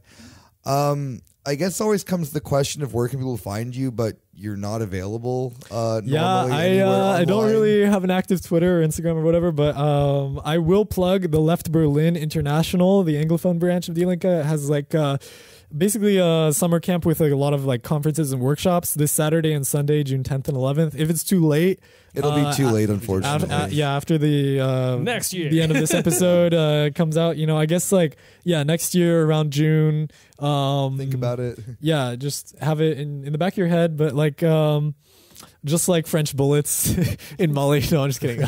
No, but I guess just it's always good to see y'all. So you know what? Yeah, I'm happy that you like come here and do this with us. That it's not remote, so that rocks. Yeah, for sure. As always, Flo, for the third or fourth time, thank you so much for being here. You'll surely be here again to give us part 3, 4, 5, and 6 of this discussion as Yo France. Yo France. No, that's what we're calling it. Yeah, Yo France is the series. This is a series now. We've decided. And for all of our listeners, do we have any announcements? No. Let us know where we should come and tour and see you. That voting's been done. No, not the voting. I just mean in the sense. Oh, in general, just tell us where we should go. Just tell us where we should go. We're trying to figure out where we should come and visit y'all. Yeah. And give you guys some hot licks and what's it called and riffs. Some riffs. Yeah. What's Kyle up to? Yeah, what is Lithuanian Kyle up to? We will catch up with you guys then in person, apparently, if you're lucky enough. Yeah. When we get that figured out. But if there's nothing else then to announce, Patreon.com/Corner Späti, $5, which is like €5 now, I guess, per month, and you get an extra bonus episode. So yeah, check that out. Yeah. And we will see you guys then all next week. Take care. Ciao, ciao. Bye.